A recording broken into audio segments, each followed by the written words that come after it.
Maroc-Algérie, l'état de rupture permanent.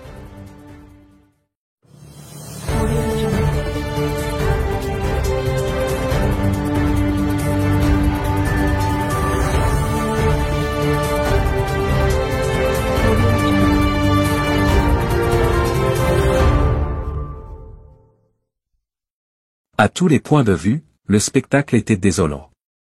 Une équipe de jeunes joueurs marocains prêts à décoller pour l'Algérie pour participer à un championnat africain, attendait la délivrance qui n'allait pas venir. Les images ont fait le tour du monde.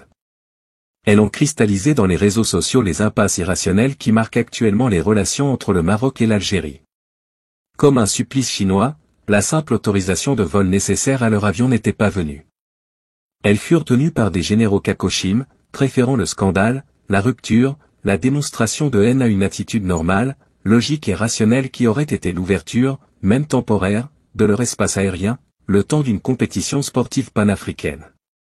À cela, le régime algérien préféra la honte, la division, l'exclusion.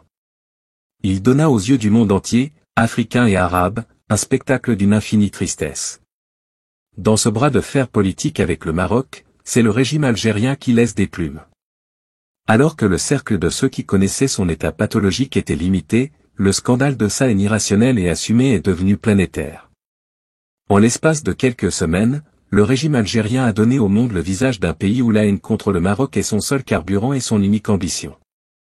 Son attitude à l'égard de l'équipe de foot marocain a été un modèle de détestation.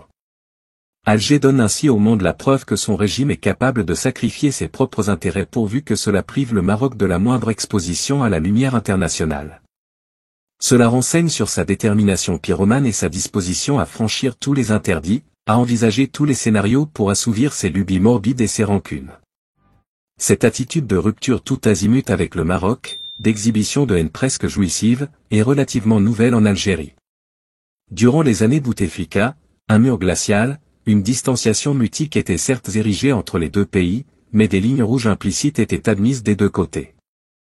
Une forme de retenue médiatique et politique limitait la marge de manœuvre de la machine de propagande algérienne. Aujourd'hui rares sont les voix algériennes qui applaudissent la décision algérienne d'exclure le Maroc de ce tournoi africain. Quelques porte-voix des officines de la haine, identifiés par leur parcours et identité névrotique. La majorité des Algériens s'est recroquevillée dans un silence où se mélange la honte à l'impuissance. La libération de la parole haineuse est une spécificité particulière de l'ère Tebboune. Depuis son installation par les militaires à la tête de l'État algérien, la haine du Maroc est devenue une obsession structurante de sa vision diplomatique. Tel un vieux taureau enchaîné par ses propres handicaps, il rejette chaque matin des bouffées de désamour à l'égard de son voisin marocain. Il ne s'agit plus d'une humeur passagère liée à des circonstances particulières, mais d'une pratique d'État volontairement assumée. Il est vrai que le risque de guerre et déflagration militaire entre les deux pays paraît aujourd'hui exclu par les grands connaisseurs de cette région, comme le président Emmanuel Macron qui livre sa vision, « Je ne crois pas que le Maroc et l'Algérie aient cette perspective de guerre. » La tension est là, réelle, et, ce qui est alarmant, c'est quand la tension devient structurante du fait national et de la vie politique de part et d'autre.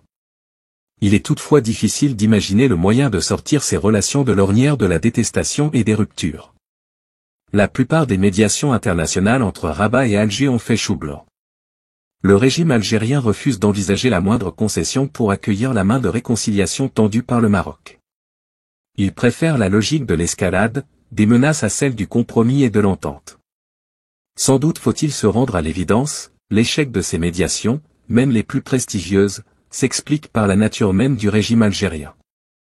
Sans légitimité intérieure comme le montre le taux record d'abstention aux élections, menacé en permanence par une sourde contestation nationale, ce régime ne perçoit sa survie et sa continuité qu'à travers la création et le maintien d'un ennemi extérieur.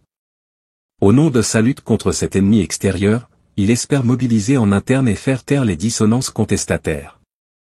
La réconciliation avec le Maroc et même la baisse de l'intensité de sa tension signifie automatiquement la fin d'un régime de plus en plus isolé dans sa propre paranoïa.